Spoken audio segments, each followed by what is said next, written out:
Partial Breakaway Podcast with your hosts Nick and Junior and producer Vince, bringing you elite fantasy hockey information to help you win your fantasy leagues and win at life.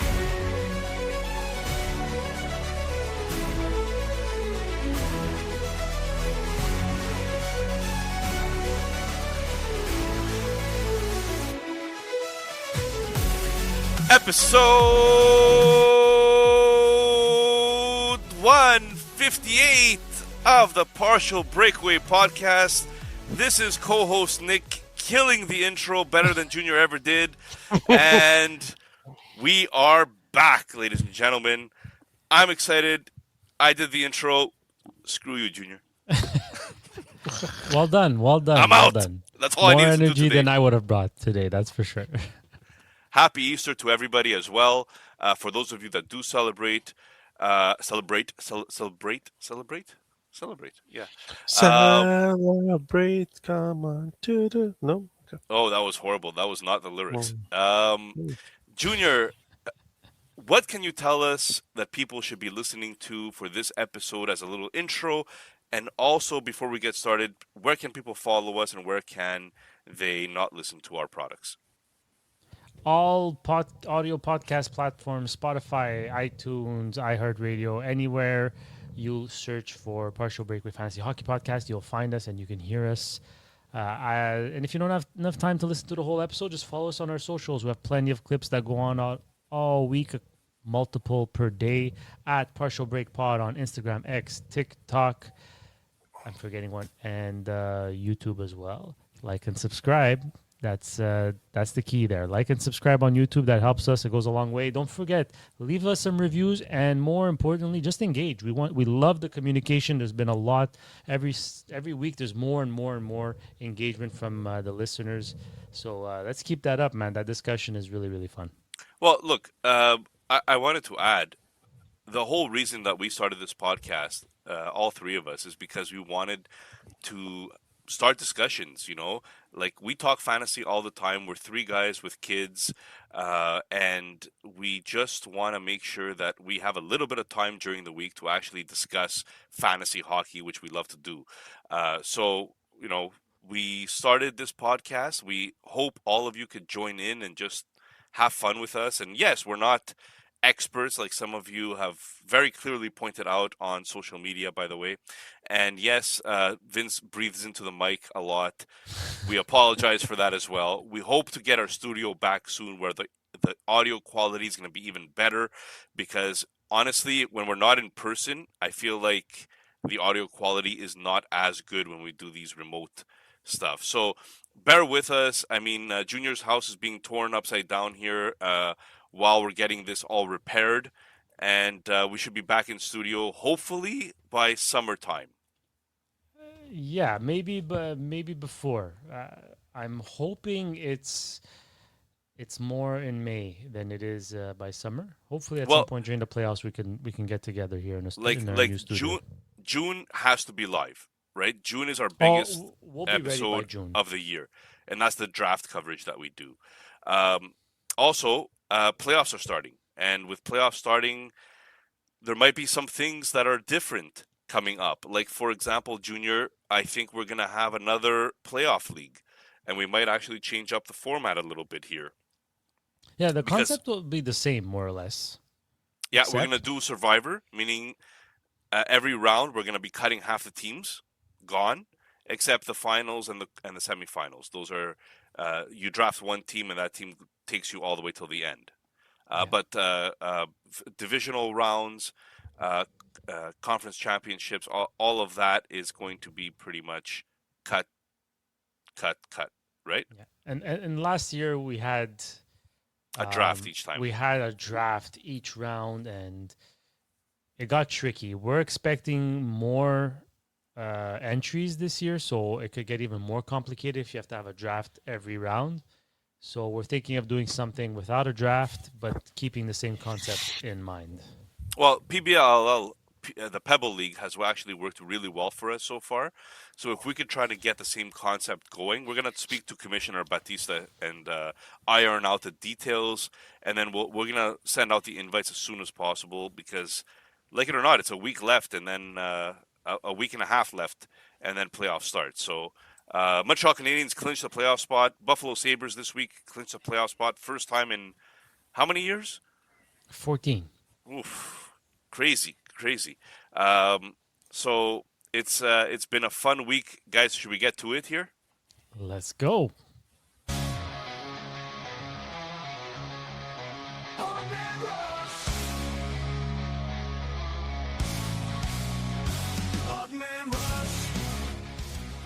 The Odd Man Rush, where we take news, notes, and trends of the NHL and turn them into 30-second takes, which usually last 3 minutes. This segment is sponsored by Sportira.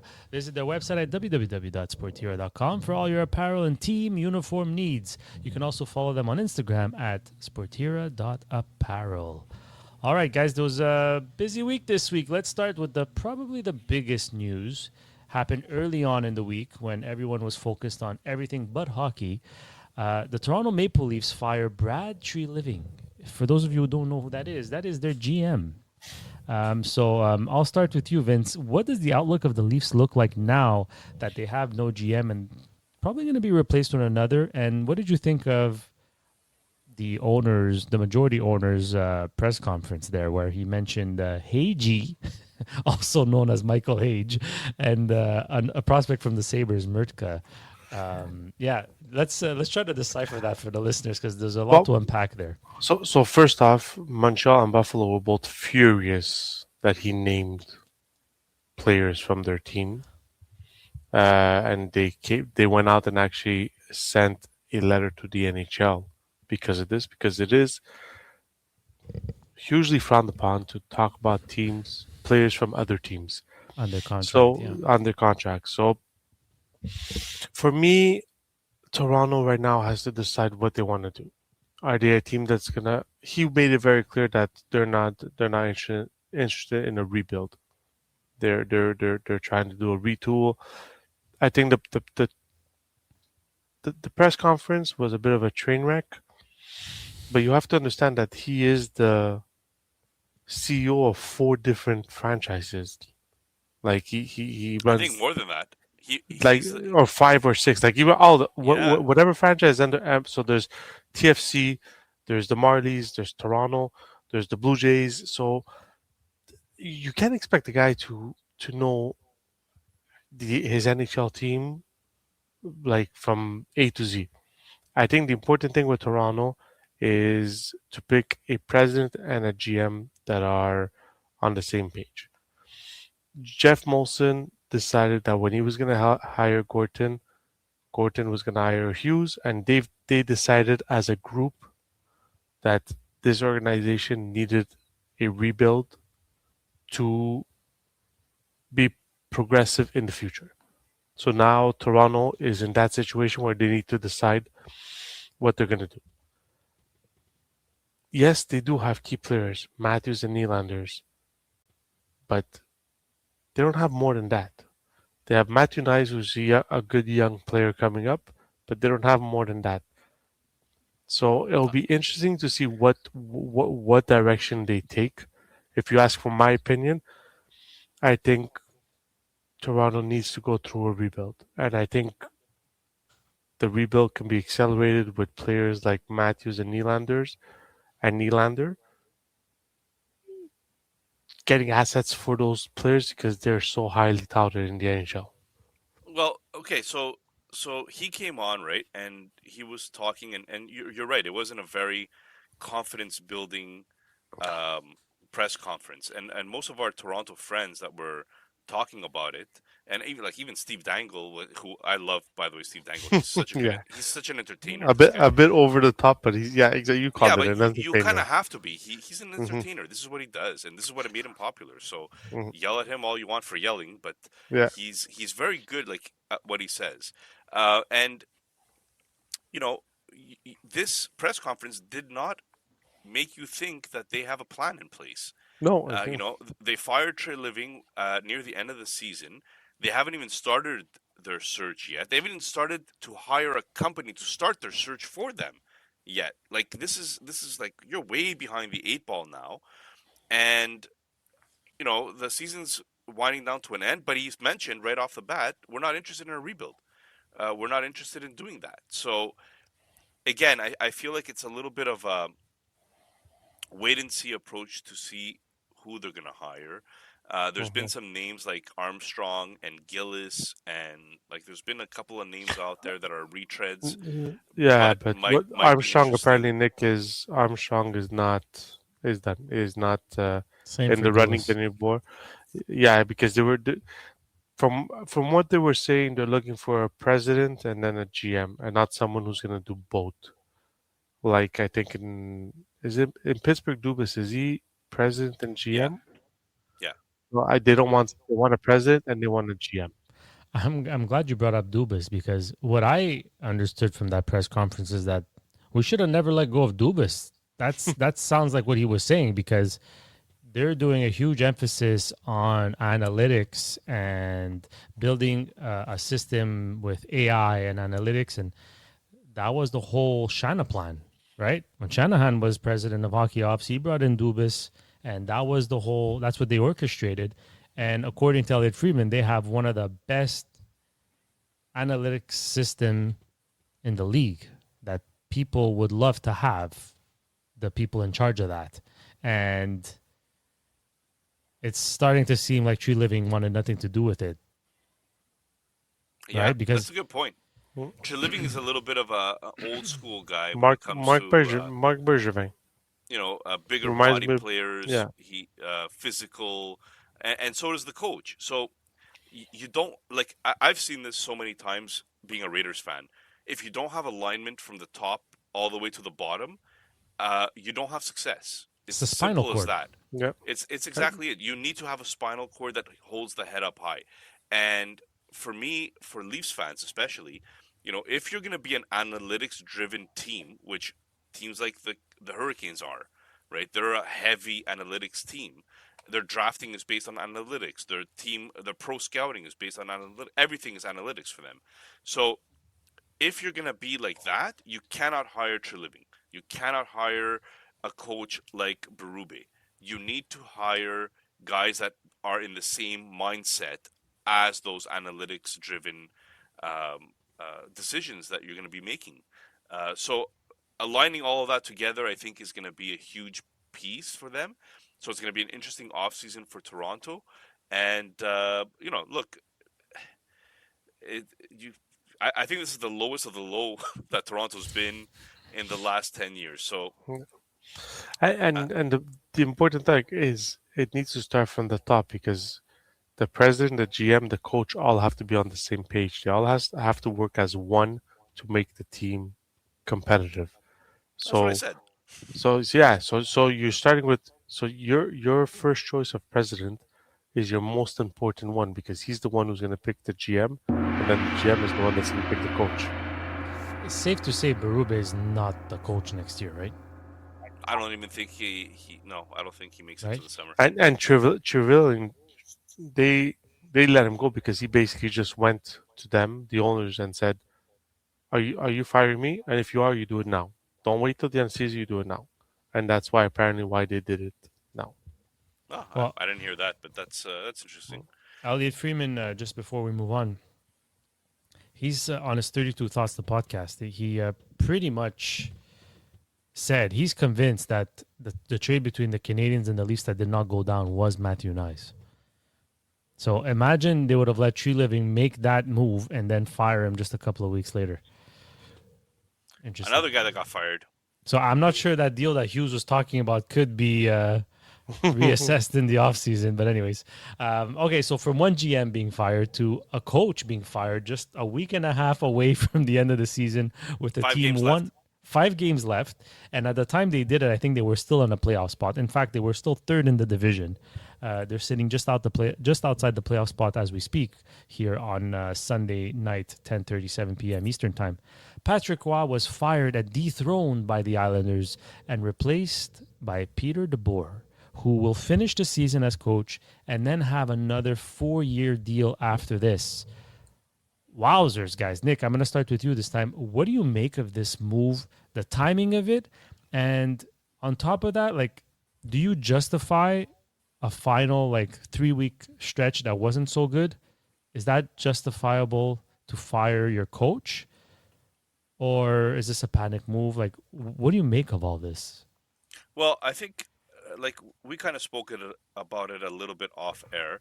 Uh, Patrick Roy was inherited by Matthew Darsh. He was not a choice of Matthew Darsh when he started on this role. And Matthew Darsh took a little bit of time to kind of see what he had and see Roy's style, see if that's the way that he wants to play or not. And I think he realized after this stretch that, look, it's not where I want the team to be. Now, fantasy-wise, I think we need to keep this in a fantasy mindset here. Horvat was having a very good year. Schaefer, in his rookie season, was having a phenomenal year. There was other guys as well. Sorokin having a career year. Barzal having a very steady year.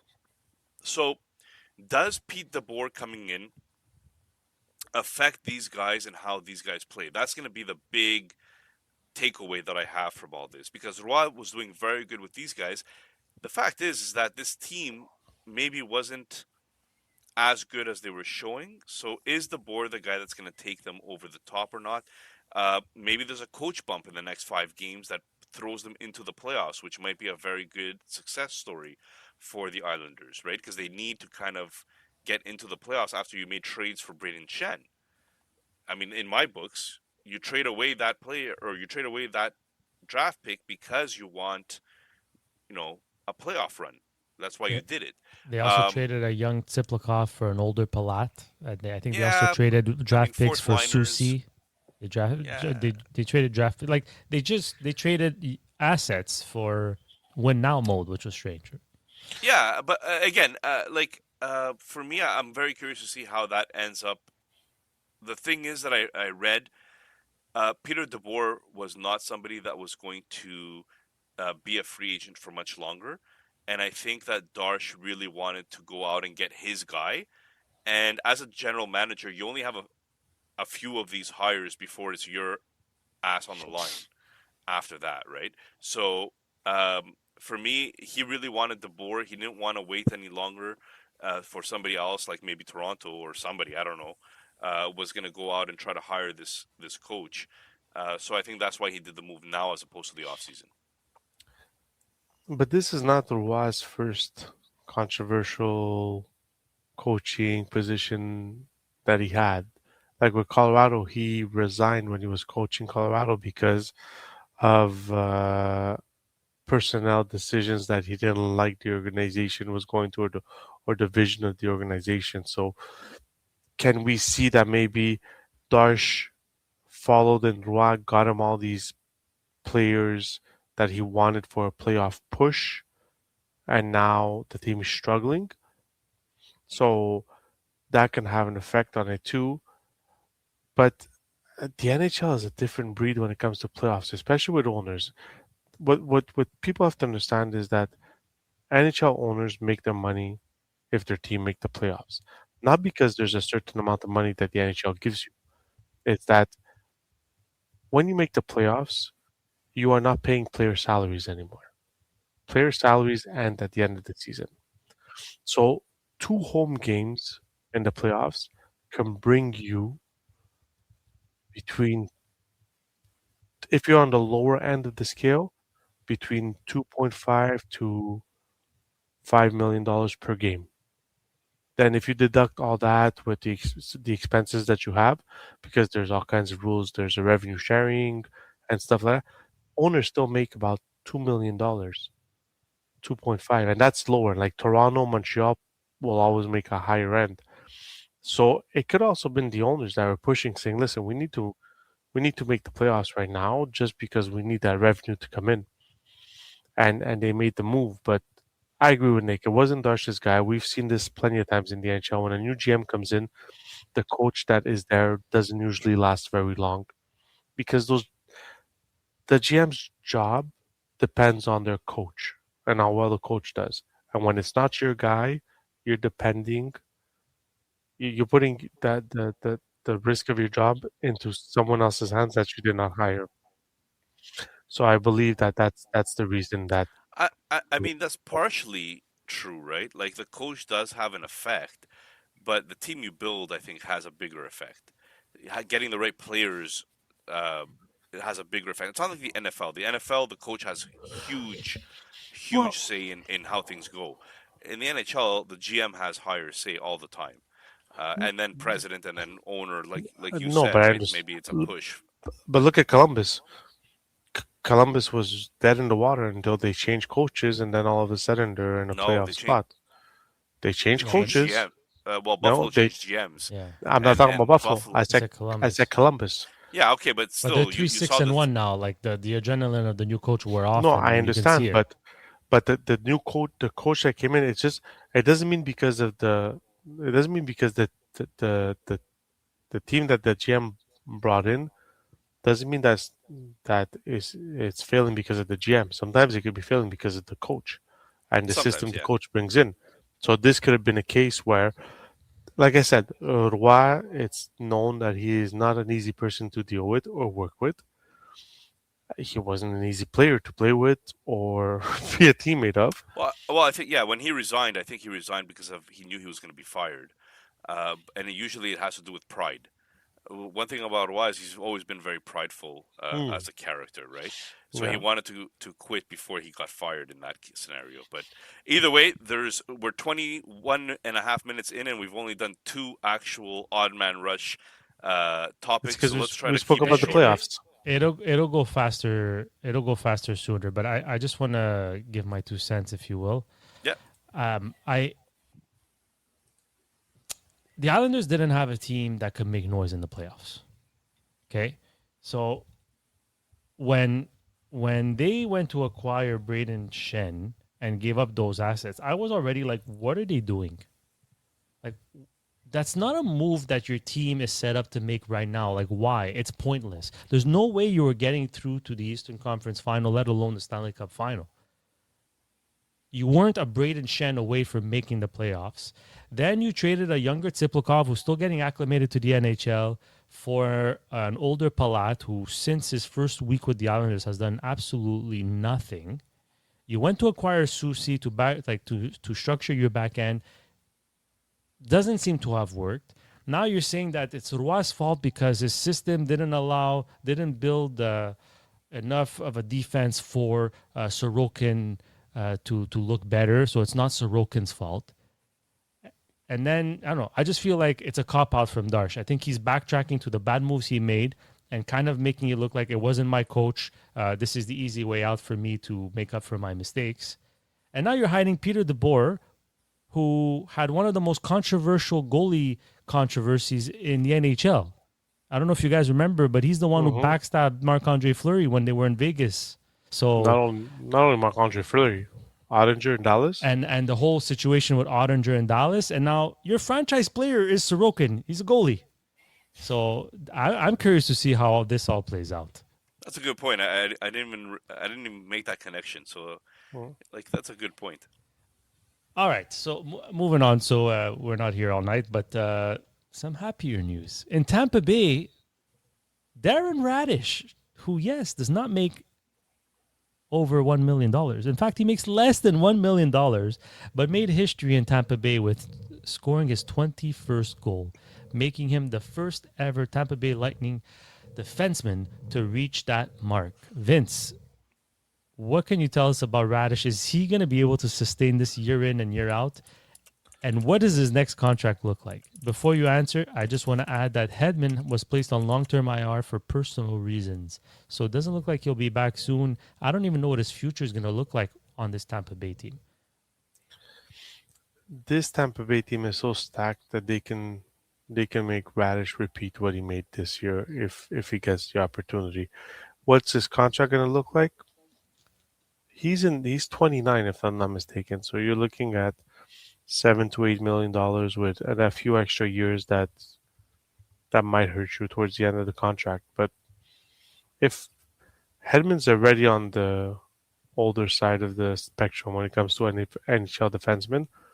They don't have any other younger players. They have a good core in Moser, and they got Lindgren. Lilleberg? No, from San Jose. He played for Toronto too. Lindgren, I think it's Lindgren. If I'm not mistaken. Lilligren? Yeah, I Lilligren. don't know why I Yeah, don't see him here on their. but I mean, they have it He's not stacked. important, guys. No, It's no, no. it's But fine. I'm just saying they have it that Raddysh doesn't have to play 30 minutes a game like Hedman used to do in his at his younger age, right? So they can concentrate on Raddysh being their offensive defenseman, and the other guys being more of a defensive, stable staple on their back end.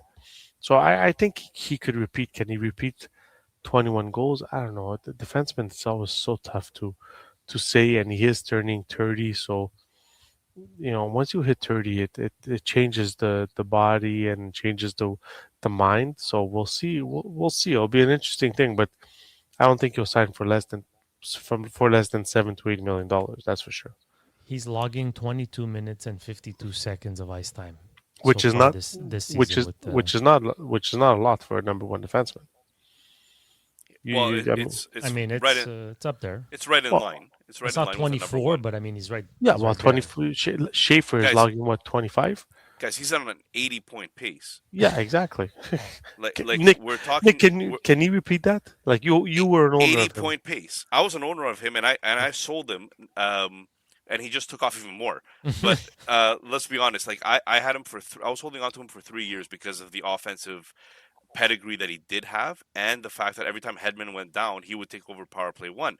So because of that, I'm like, you know what, this guy might be the next up. So I went out and I grabbed him, like years ago.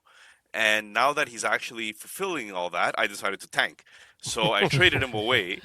And since I traded him away, I think he's had another 40 points just in that time period for listener bats. So congratulations, listener bats. I got Seamus Casey out of it, which hopefully he turns into something. But for a point per game defenseman, I probably should have gotten a little bit more. Let's just call it at that. He's been on fire, guys. 2.8 shots per game. 10% shooting percentage is not out of this world. Like he just looks like he'll make money next year. He'll make money. 25 power play points out of 67.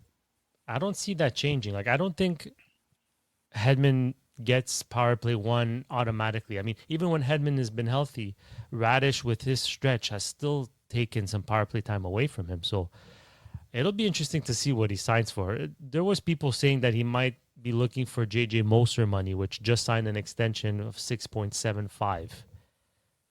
That's not so bad, depending on what the length of that contract is. But it'll be interesting to see how it goes. All right, so from one hot player to another, Jack Hughes, 13 points in his last 5 games played. When the season started, I told you guys that this guy, I'm fading. He cannot stay healthy. I can't take a chance at drafting this guy this high with knowing that he's likely going to get hurt for a substantial amount of games throughout the season. It happened again, but he's just on a ridiculous pace this season. Is it time to put aside the scare of the injuries just because of the potential he has if he does stay healthy, Nick?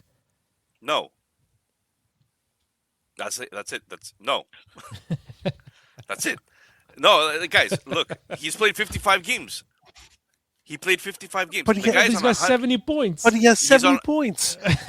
Junior, he's on a 104-point pace. That's crazy, man. Okay? Think about this, okay? You draft Jack Hughes, You draft Jack Hughes, and you are drafting him most likely in the top 3 rounds of a redraft league.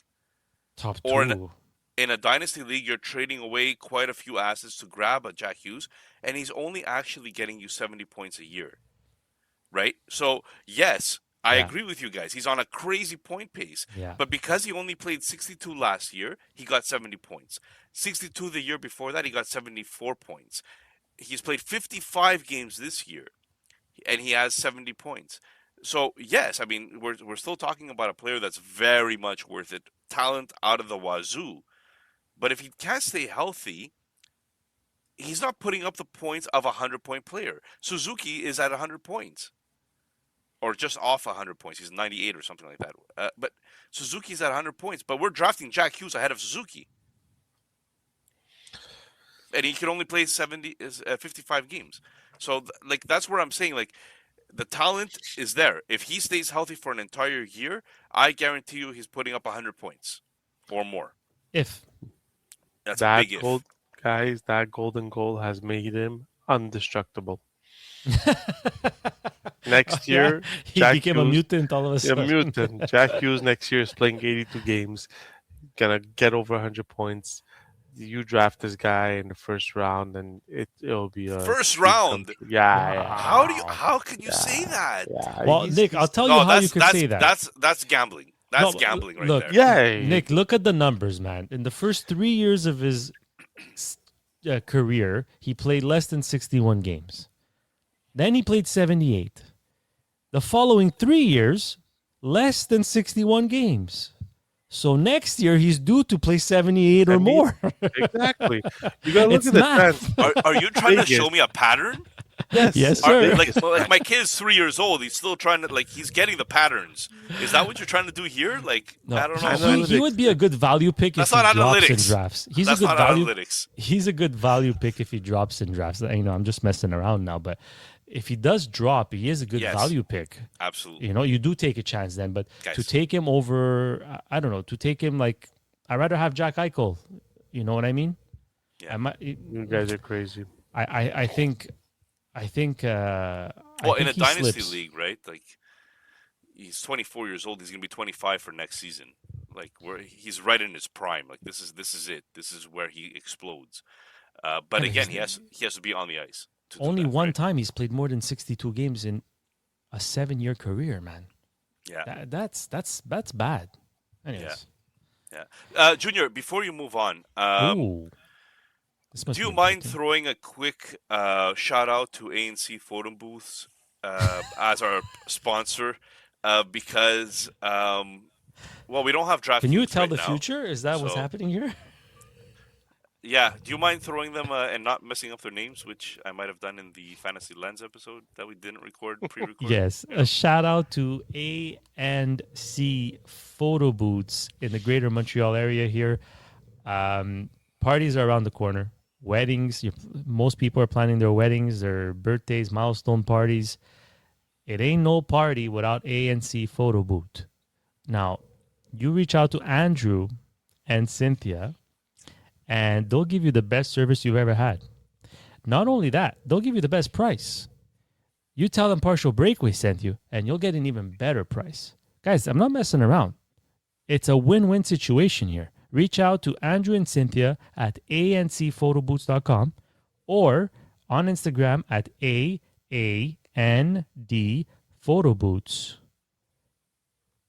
Give them a shout. You won't be disappointed. We just had our first referral get back to us, and they had a splendid time, and they were extremely grateful for the price they got. Moving on. 33 minutes in, guys. We have quite a few to get to, so let's put it on a little bit of fast forward. Okay, so fantasy GMs haven't been that grateful for this guy, but he's starting to show some signs of life. Vince, I'll start with you because you own this guy. Quinton Byfield has 10 points in his last 11 games played. Can he carry this momentum over to next year and finally have that breakout season we've all been waiting for? Or should you just trade him to Junior? No, definitely not trading Junior because Junior traded him to me. But he's 23 years old. You give him time. He's on pace for 50 points in 73 games. He's 6'5", 230. I mean, their Kopitar is retired next year, so that number one center spot is going to be his next year. Responsibilities are going to be his. So I think next year is going to be the year where we're gonna know what kind of player Quinton Byfield could be fantasy wise. Can he be a point per game player? Can he be more than a point per game player, or is he just that 60 to 70 point player? Right now, if you're looking at his stats, he's a 60 to 70 point maximum player, which doesn't bode well for me. But you're projecting. You're Yeah, projecting that he's projecting going to turn 100%. into that. Yeah, Yeah, because right because now he's only hit he's 50. 55 at his most. Yeah, exactly. But And next this year year, he's he's on pace for 49 yeah. So he'll points. yeah, next year will be his team. So he'll be the number one centerman on that team. So we'll see next year. Next year will be a big year for Byfield. So hopefully he could keep this up into the new year. But there's still big question marks when it comes to Quinton Byfield. Yeah, I think this is a player that you got to hold on to if you've drafted him because you probably drafted him very high in a dynasty league. He was a second overall pick in 2020, or you've traded like pretty high stuff to get him. Now, I think this is maybe the last time that you could actually trade for him at a little bit of a discount. I think next year with Kopitar leaving, you're gonna start looking at a 60-point player, like Vince said. But he's only 24 next year, and then he'll be 25 the year after that. So there's still some runway for him to get up to that 70-point player. I just don't think 100 points is ever going to be in his repertoire. Personally, that's my opinion. Fair enough. The next player we're going to talk about had 100 points in his repertoire, but this season, in his first year with the Vegas Golden Knights, is only pacing for 83 points. That being said, under Tortorella, in just 2 games, he's had 6 points. Can we expect the Marner of old to come back and be a 100-point player going forward, Nick? Well, it's a little bit of a coaching like the new coach boost right now. But am I expecting him to be a 100-point player again? That's going to be tough. It's going to be tough for me. Uh, you know, Vegas is still a really, really good team. They're playing Mitch Marner at center right now. Like Hurdle's playing third line center. Like they've He's dropped fallen Hurdle. off a cliff. He's fallen off a cliff. So Marner's playing second line center, which he hasn't done, I think, since his college days. So it's going to be interesting. I think that he has the creativity and the skill set to be a center in this league, but I would prefer him playing with Eichel, guys. I prefer him playing with Eichel because I just think that, you know, fantasy wise, he would have a lot more to give playing with Eichel and Barbashev. But he's doing really well on the second line right now under Torts. Let's see if that continues. I'm expecting a lot more from him next year. I think this year was a one-off. New team, bad coaching, things didn't work out. I think next year you're going to see a better Mitch Marner. 83 points being an off year. Imagine that. Crazy thing to say. But I agree. We always say it. First year. He's on pace for 83. He's not yeah, on at pace. 83. No, he's but on 77 pace. right now. Yeah, on pace for 83. While the way he's going, he'll get to 90. So, but I agree with Nick. The first year at a new team, I always take it with a grain of salt because it's a new environment, new team, for family, for themselves. So next year will be the year where Marner will be more comfortable. I agree with Nick. I think he should be playing with Eichel on the wing. He's a more effective player on the wing than in center.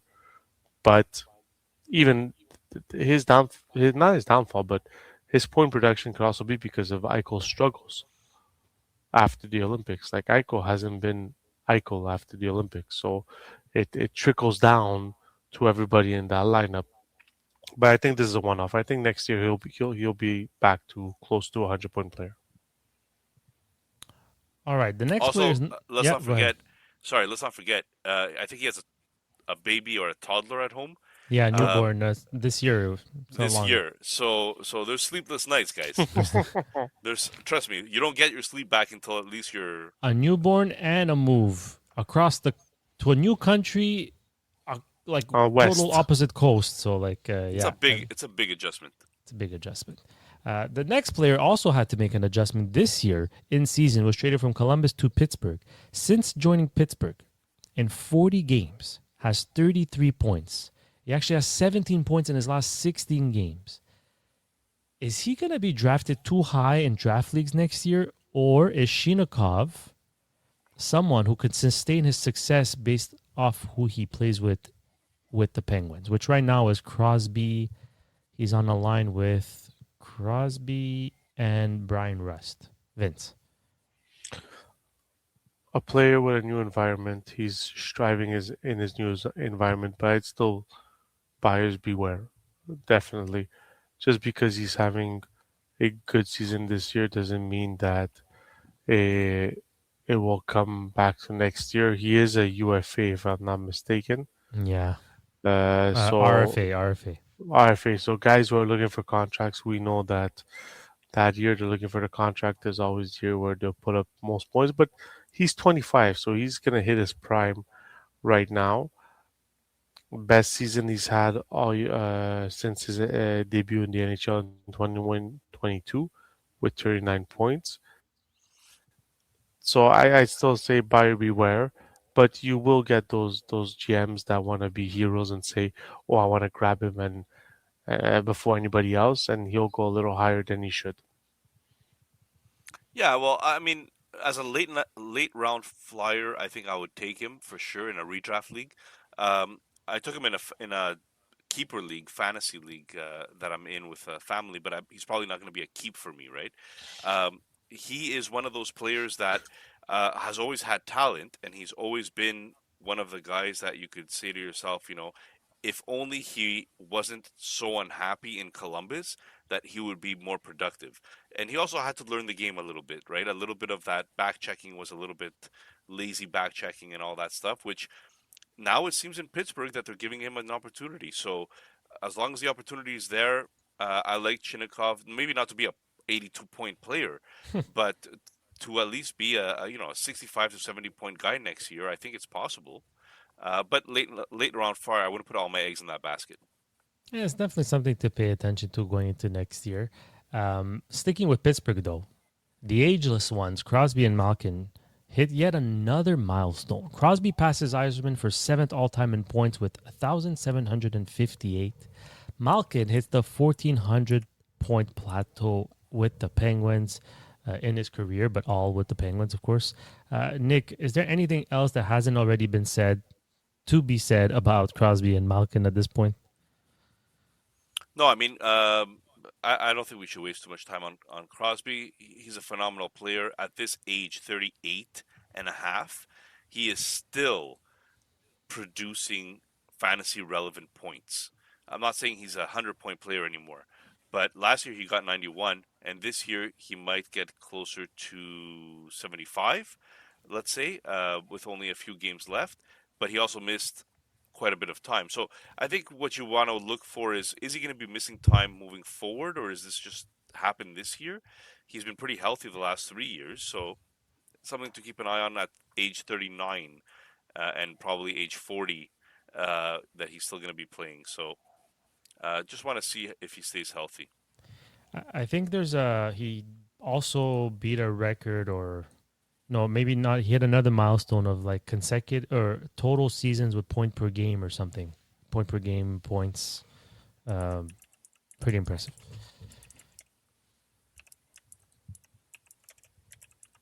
Next, let's move on to some young guys. So from the vets, we move on to the young guys. Anaheim Ducks signed Damien Clara, who was the Olympic revelation, the goalie of Team Italy.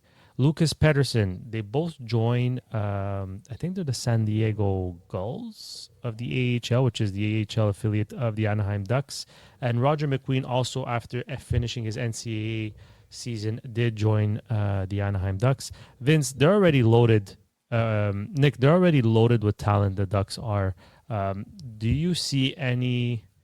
how bright is the future for Pedersen, Clara, or McQueen, or which of the three you think has a brighter future that listeners should pay attention to in terms of a dynasty perspective in fantasy? Well, I don't see Dostal necessarily being dethroned by Clara, but I could see Dostal losing some starts to Clara moving forward eventually. I don't think it's going to be necessarily next year, but it's something to keep an eye on. When it comes down to McQueen is going to be, I think, taking over eventually for Michael Granlund as the 2C on this team. I don't think he was ever going to catch Leo Carlson. But for now, he might be a good complementary guy on that third line to kind of get him acclimated to the NHL. And he's probably going to be a black ace when it comes to, in case of injury, when it comes to the playoffs this year. Really talented player. Lucas Pedersen, Um, sure, you know, I can't say. I think the defense in Anaheim is pretty solid right now. I can't see him actually breaking in with them, but we'll see. You never know. You need defensemen in the playoffs. Yeah, I wouldn't. I won't that anymore. I think Clara will be more of a trade bait for Anaheim than to upgrade their team for next year than an actual player that's going to stay with them. I think with what he did in the Olympics, they might use it and cash in on what some teams value as a high goalie prospect, especially that there are a lot of teams looking for young goalies to put in their pipeline. So I think they might just cash in on Clara and try to get a return that can help their team for next year. Yeah, it'll be interesting to see what the future holds for them.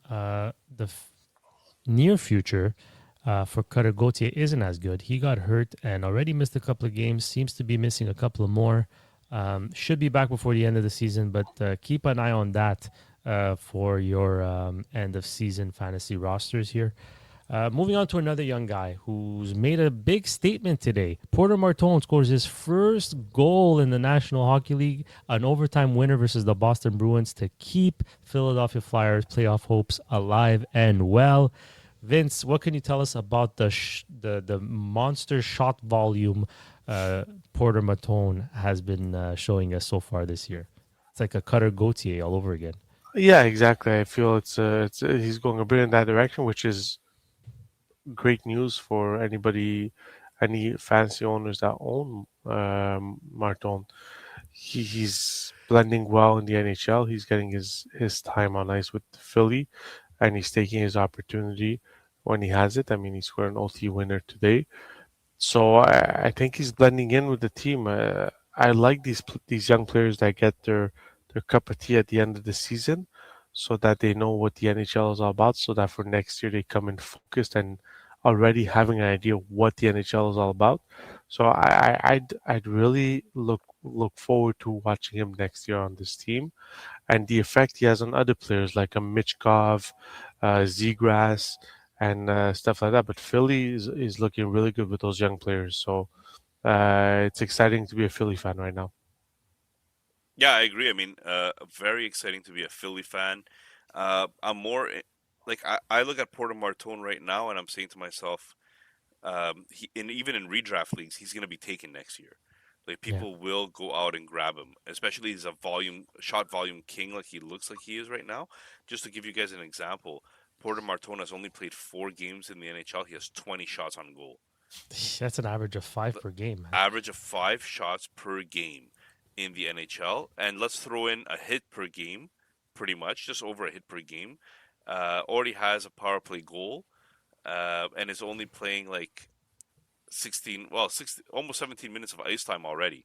That's So pretty that's good for a young kid coming into the league. Yeah. very good. Like I wanted Martone big time when it came to a trade that I was trying to pull recently, but it's always good when you like congrats listener Bats for not even throwing him in there. Like you stuck to your guns even though I was offering you a superstar player.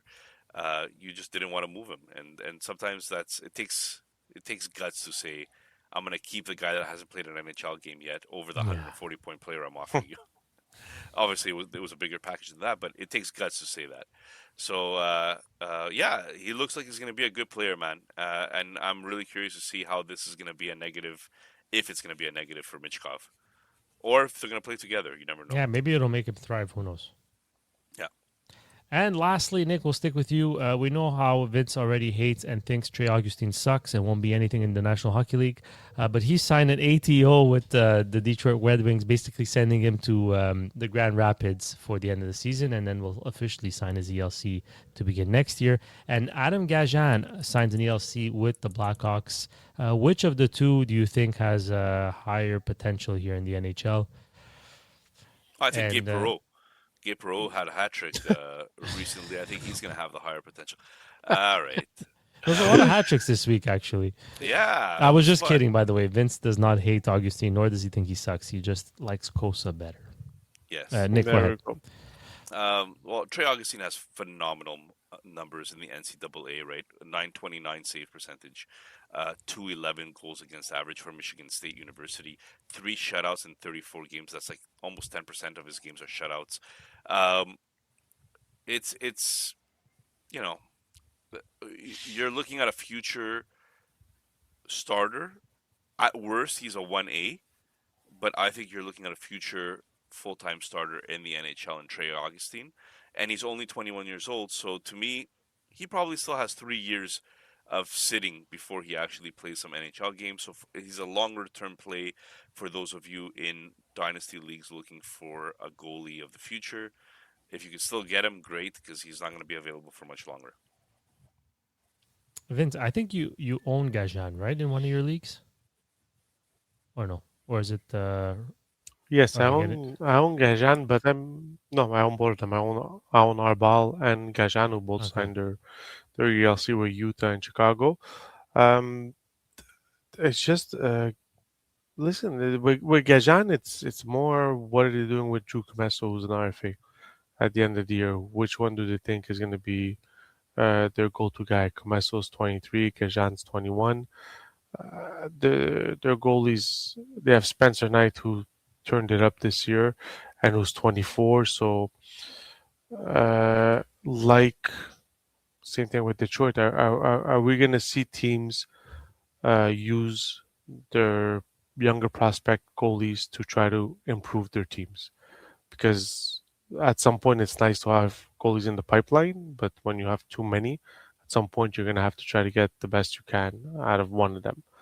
So with Augustine Cosa and Gibson, who's still under contract for another 2 or 3 years, is Detroit going to try to, trade Cosa or trade Augustine to try to improve that team that's struggling and might miss the playoffs again, even though they were in a fantastic position a month ago? And with Chicago I mean, I think we can all agree Spencer Knight is their number one goalie. There's no reason for them to even question Spencer Knight right now. So who are you looking at? Are you looking at Commesso or are you looking at Gajan as being the backup or the future number one once Spencer Knight goes on the decline, which will be far, far away from here. So it's ELC contracts. These are contracts where kids will start playing against adults in the AHL and get their experience, and then from there will be evaluated further. Fair enough. Nothing else to add, guys. That's the end of the Iron Man Rush.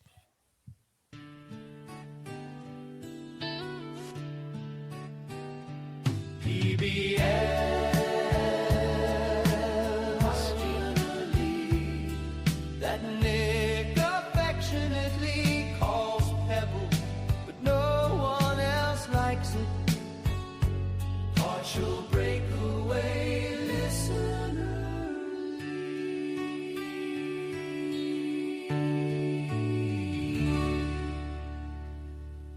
Well, guys, for our Pebble League this year, it's been a lot of fun so far, and it's getting really tight up top near the end. We are just a week and a half away from the end of the regular season, and we have some really tight races. This week, in the last period, listener Bats had the number one fantasy week, and he is ranked sixth right now. So he's trying to make a late push to get up there. In second place this week, we had Dro22, who's actually in third place in the league, and David Hockey at fourth place. The next best was between us three was my 34th place team, which was the God Zeus. And let's not even talk about that because he ended up seventh in the week. Up top, Vito P is still the league leader right now with, can I make it bigger? 3,197 points. Bo Knows in second place, 3,140 points. So that's a 57-point difference there. Dro 22, 3,024 points. So, and David Hockey at 3,117. So there's a battle there to get into the top three finishes. I think there's still several guys that could get in there, but it's going to be it's going to be a nice race to the finish in the last week and a half. Um, Junior, for this week, what did you have that made you smile? I didn't have. You mean like this upcoming week or what I had last week? What did you have last week that made you? Let me see. Where were you Well, ranked? I can tell you, Cutter Gauthier did not make me smile because he got hurt early on in the week, Yeah, so that me screwed me too. quite a bit. Like that ruined my team a little bit there. Yeah. So what I ended up doing is on one team I went like almost all out Anaheim, and on the other team I went all out San Jose. And neither works, right? Well, I stayed middle of the pack, but yeah, it didn't quite. San Jose scored a lot of goals. Like Anaheim, I took Granlund. I should have probably taken Troy Terry, but I thought he was hurt at the time, so I didn't do that. And Granlund got absolutely nothing this week. So yeah, I took Lucas Raymond, thinking Detroit was gonna like pick it up and compete for a playoff spot, but they look like they just threw in the towel. Yeah, it wasn't so bad, but again, I tried to do something different because I needed to make a bold move to try to I'm trying to get into the top 10. That's my goal right now, and I'm just outside the top 10. So, yeah, we'll see. I don't know. I'm not sure how it would have went if Gauthier didn't get hurt, but both teams finished with more or less the same amount of points. Vince, what do you see moving forward here? Actually, I'll mention the schedule before I Why get didn't to. you ask? Why didn't you ask what made me smile? What's your problem? Um, so what made you smile this week, Vince? And then we'll get to the real stuff after. What made me smile is that Vito P is in first place, and if I were to put my strategy in process properly, he has the most games played right now at 753 games played. So, and he is in first place. So, choosing players who play a lot of games sometimes is working, and you just have to make sure you don't pick the Cutter Gauthiers who are out from the beginning of the week or the John Gibsons who don't play all week because you don't know they're injured. Well, So Gibson that's played what made me Gauthier, actually. smile. Gauthier got hurt on Gibson Monday, played. About though. 2 weeks ago, I'm talking about when Oh remember yeah, with yeah. that week Detroit had 4 games. I'm like, yeah, there's no back to back. It's a day Gibson's gonna play 4. Monday he's injured. Well, okay, so let's talk about the teams that are playing 4 times this week because Calgary is playing 4 times this week. Columbus is playing 4 times this week. Montreal, again, Montreal, wow. Montreal is playing 4 times this week. Nashville, the Devils, the Senators, Sharks, Kraken, Tampa, Mammoth, and the Vancouver Canucks are playing 4 times this week. I would avoid the Rangers. They're only playing twice this week, and that is the only team playing twice this week. So there's still quite a few teams that you could pick from, especially like Celebrini is going to be in everybody's lineup. He's playing 4 times Mhm. this week, and like 2 of these games are bottom feeder teams Hmm. um, in Vancouver and Chicago. So you're guaranteed putting some San Jose players in there. One San Jose player that's been doing pretty well is Graf. He's Yes. been doing very well. And I believe he was undrafted, if I'm not mistaken. But I'm sure somebody on Twitter will tell me off if I'm wrong. Um, I think guys, he was a college free he agent was a signing. college signing. Yeah, I think so too. Guys, what are you planning this week moving forward? Do you have any strategies, or you've given up basically, and you're gonna call it a night? No, not giving up. You work till the end. You make your lineup till the end. But like you said, it seems like San Jose has one of the easiest schedule with Chicago, Edmonton, Anaheim, and Vancouver.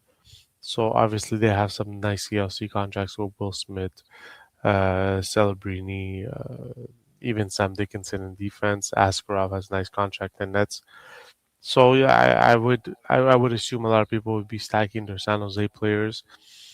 And after that, there are like Utah doesn't have a bad schedule either. Edmonton, Nashville, Carolina, Calgary. So there's some nice contracts that you can pick up with Utah. Calgary, Vancouver. It's nice that they play 4 games, but who exactly are we dressing from Calgary, Vancouver? Columbus has basically 4 playoff games against Detroit, Buffalo, Montreal, and Boston. It'll be a very interesting week, but I'd stick with San Jose, even Colorado. Colorado's playing St. Louis, Calgary, and Vegas. It's only 3 games, but they're not very hard games. But with Colorado, we gotta keep in mind Makar is out right now, so he's a huge piece for that team, a huge offensive piece for that team. So it's basically, if you're at the top right now, you gotta go against the grain. You can't go with the sure picks because you're never gonna catch up to the first place guy or second place guy. So you need to take some risks and go with players that you're hoping are gonna have a good week. All right, Junior. Yeah, Just it's to wrap it up here. yeah, it gets more complicated, but I think with one team, I'm gonna just take McDavid and smash Oilers, even though they're only playing 3 games. I like the fact that they're competing for home ice or first in the division. The 3 teams in that division are a point apart, so they're gonna want to win. So I know they're playing to win. McDavid's gonna be hungry. I'm hoping he goes completely off and helps me propel my team into the top 10, and then I'll sneak in my regular San Jose low budget players there. And yeah, that seems to be the main strategy going into next week. Yeah, I'm gonna smash San Jose players, all of them, all of them, and Askarov and Nets. I'm just going all San Jose, and we'll see what happens. I think it's a week where, especially towards the end of the week, you might want to start. You want to be careful not to pick players from teams that have clinched a playoff spot and clinched like a home ice or something, because I do think at the end of this week, the Friday, Saturday, Sunday games, there's players that might start getting rested because the next week only has like up until Wednesday. So there's only 1 or 2 games next week per team. I think it's going to be a time where some teams are going to choose to rest some players that are nicked up. Before we go, guys, make sure if you stuck this long, like, subscribe, just hit that bell button on YouTube in order to get notifications when our stuff goes live. I'm hoping you're enjoying the conversations. Please make sure that you comment on our posts. Talk about Vince's breathing all you want. It still helps our algorithm here, so we do appreciate that as well. PBLL, it might be coming to a close, but we still have a playoff pool coming up with an elimination chamber type style. So Battle Royale is coming back. We just don't know the complete format yet, but we'll get you that information out this week. Nick, anything else, Junior? Nope, Nick, that's it for me, man. what concert costs just 45 cents? This has to do something with 50 cents featuring Nickelback.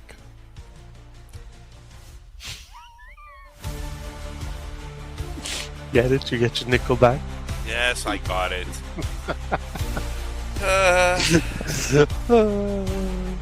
It pains me. It pains me. It's beautiful. Have a good night, everybody. take care. Peace.